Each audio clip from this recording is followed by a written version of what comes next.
திருச்சிற்றம்பலம். சிவகடாட்சியம் பரிபூரணம்.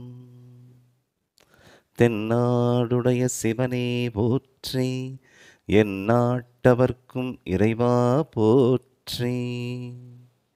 இவ்வுலகம் வாழ்க, உலகத்தை சார்ந்து வாழ்கின்ற இயற்கைகள் வாழ்க, இயற்கையை சார்ந்து வாழ்கின்ற எல்லாம் உயிர்களும் இன்புற்று வாழ்வாங்கு வாழ்க.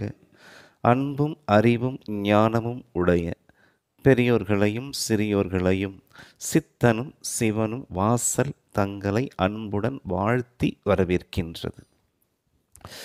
இன்னைக்கு நம்ம எதை பற்றி பார்க்க போகிறோம் அப்படின்னா, குருவை தேடுதல். குருவை ஏன் தேடணும்?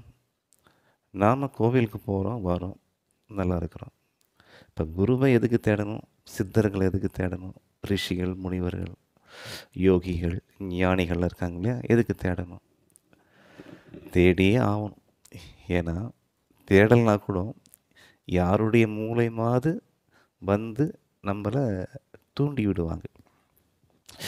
ஏன்னா 84 லட்சம் உயிரினங்களில் இல்லாத சிறப்பு இந்த மனிதனுக்கு மட்டும்தான் இருக்குது. அதாவது இந்த ஜென்மத்தில் மனிதனாக பிறந்த நமக்கு மட்டும்தான் 2 பிறவி உண்டு. ஒன்று தாயோட வந்தது, அதாவது தாய் வந்து நம்மளை ஈன்றது ஒரு பிறவி. அடுத்தது குருவின் அருளால் நமக்கு கிடைப்பது மறுபிறவி. அது மறுபிறவிங்கிறது வேறு கான்செப்ட் வச்சிங்களேன். அதாவது பிறந்தோம், இறந்தோம், பிறந்தோம், இறந்தோம், பிறந்தோம், அது ரீசைக்கிளிங் மாதிரி போயிட்டுருக்கோம். அது வேறு கான்செப்ட். எடுத்த இந்த மனித ஜாகத்தில் கரெக்டாக நமக்கு 2 பிறவி வாய்க்கும். அம்மா கிட்டேருந்து வரும்போது ஒரு பிறவியாக வந்து குழந்தையாக இருந்து, குழந்தையாக இருக்கும்போது மனம் ஃபார்ம் ஆகிருக்காது. நல்லா அழகாக குழந்தைத்தனமாக விளையாடுவோம், குழந்தைத்தனமாக வெகுளித்தனமாக இருப்போம். வளர வளர இந்த சமுதாயத்தில் வளர வளர எல்லா சிக்கலும் வந்து சேர்ந்துடும். டென்ஷன், எதை பார்த்தாலும் டென்ஷன். அதாவது ஓவராக நம்ம கமிட்மெண்ட்டை வச்சுக்கிட்டு டென்ஷன் ஆகிடுவோம்.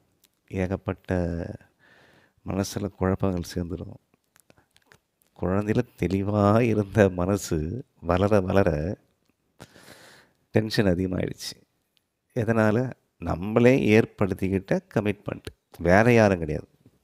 ஏன்னா நம்ம நினச்சிக்கலாம், இவங்களால் வந்து தான் எது பண்ணாலும் நம்மள் தான், நம்மளால் ஏற்படுத்திக்கிட்ட டென்ஷன் தான்.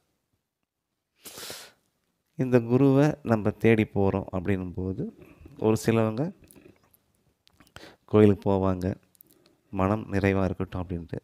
எந்த கோயிலுக்கு போகலாம், இந்த கோயிலுக்கு போகலாமா, அந்த கோவிலுக்கு போகலாமா அப்படின்ட்டு. சரி, இந்த கோயிலுக்கு போனால் ஒரு நல்லது நடக்குமே, அந்த கோயிலுக்கு போனால் நல்லது, எல்லா கோயிலுக்கு போனால் நல்லது நடக்கும் தான், அதில் எந்த வித சந்தேகமும் கிடையாது.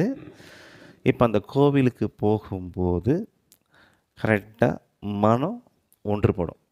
இப்போ அங்கே போகிறாங்க, உற்சவரை வணங்குறாங்க, மூலவரை வணங்குறாங்க, அங்கே இருக்கிற தெய்வங்களெல்லாம் வணங்குறாங்க, வணங்கிட்டு கொஞ்ச நேரம் அமைதியாக இருந்துட்டு வராங்க.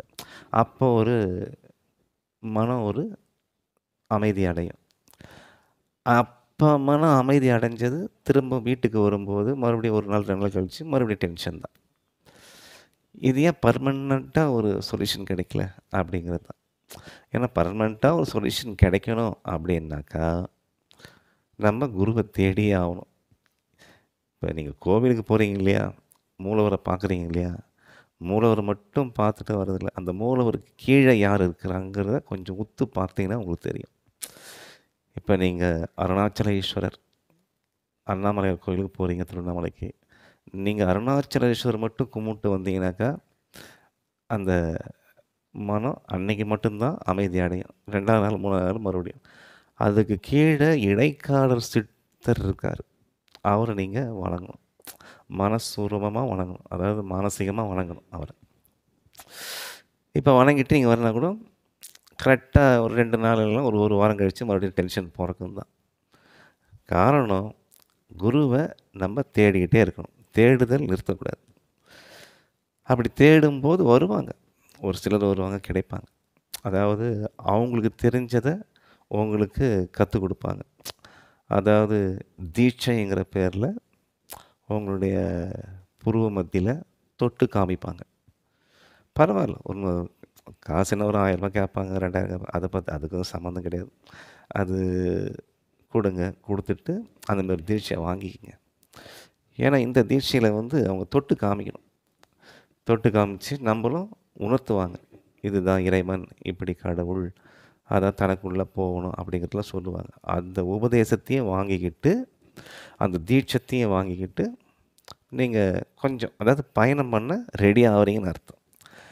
அதாவது உண்மையிலே புருவ மத்திய தொட்டு காமிச்சு உள்ளே இருக்கிற புருவ பூட்டை திறக்கணும் அப்படின்னா மெய்குரு வரணும். இப்போ மெய்குரு உடனே உங்களுக்கு வந்துட மாட்டார். இந்த மூலியமாக ஃபஸ்ட்டு ப்ரீகேஜி சேர்த்தோம், அடுத்தது எல்கேஜி, இப்படியே கொஞ்சம்.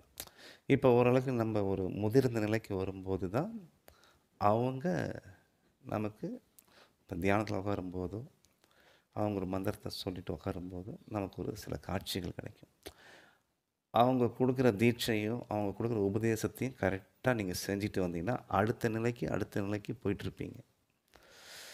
ஏன்னா இப்போ முழுசும் தெரிஞ்சவங்க இங்கே இருக்கிறவங்க யாருமே கிடையாது. முழுசாக தெரிஞ்சவங்க யாருன்னா மெய்குருமார்கள் மட்டும்தான். அவங்கள தான் நம்ம பிடிக்கணும். அவங்கள பிடிக்கிறது முன்னால் மெய்குருமார்களை பிடிச்சவங்க இருக்காங்க இல்லையா, அவங்கள பிடிச்சி நம்ம மேலே வரணும், படிப்படியாக வரணும். கரெக்டாக அப்படி வரும்போது ஒரு நாள் கரெக்டாக அவங்க நம்மக்கிட்ட நமக்கு அந்த புருவ மத்திய தொட்டு உள்ளே இருக்கிற பூட்டை திறந்து காமிப்பாங்க. இதை எப்படின்னா, இப்போ நான் உங்கள்கிட்ட ஃபஸ்ட்டு சொன்னது தான். அதாவது தாய் கொடுத்தது ஒரு பிறவின்னா குரு கொடுத்தது மறுபிறவி. இந்த மனித தேகத்தில், இந்த ஜென்மத்தில் இந்த மனித தேகத்தை எடுத்ததுனால 2 பிறவி நமக்கு உண்டு. கண்டிப்பாக 100% கேரண்டியாக சொல்கிறேன், 2 பிறவி உண்டு. இப்போ தாயிட்டிருந்து சில மனசில் சிக்கல்லாம் உண்டானதை, அந்த சிக்கலை எடுக்கிற தகுதி குருக்கிட்ட தான் இருக்குது. அந்த குருவை நம்ம கெட்டியமாக பிடிச்சிக்கிட்டோம். அடுத்த நிலைக்கு போகும்போது அந்த குரு என்ன சொல்கிறாரோ கரெக்டாக கேட்டுக்கிட்டு, ஒரு நாள் நம்ம மெய்குரு வரும்போது, அது மெய்குருன்றீங்கள, அந்த மெய்குரு யாரும் இல்லை, காகபுசுண்ட மகரிஷி, அகத்தியர், நந்தீசர், திருமூலர், காலாங்கி, போகர், திருவருட்பிரகாச வள்ளலார், இப்படி இவங்கெல்லாம் நமக்கு நெத்தியில் கையை வச்சு அவங்களே திறந்து விடுவாங்க. ஒரு நாளில் ஒரு நாள் நம்பிக்கையோடு இருங்க. இப்படி அவங்க நம்ம திறக்கும்போது, நம்மளுடைய புருவப்பூட்டை திறக்கும்போது நமக்கு உள்ளே இருக்கிறது எல்லாமே ஆட்டோமேட்டிக்காக எல்லாமே ஒவ்வொன்றா விளங்க ஆரம்பிச்சிடும். எதுக்கு வந்தோம், ஏன் வந்தோம், என்ன பண்ணிகிட்ருக்குறோம், இனிமேல் என்ன பண்ண போகிறோம், எல்லாமே ஒரு விடை கிடச்சிடும். அங்கே வர வரைக்கும் கொஞ்சம் காத்திருக்கணும், அவ்வளோதான். இந்த 2 பிறவியை நம்ம கண்டிப்பாக ஜெயிச்சிட்டோம்னாக்கா மறுபிறவிங்கிறத வாய்க்காது. இந்த மறுபிறவிங்கிறது வாய்க்காதுன்னு சொல்லிட்டேன் இல்லைங்களா. இந்த மெய்குரு என்ன சொல்கிறாரோ நம்ம அதை படி போய்கிட்டே இருக்கணும்.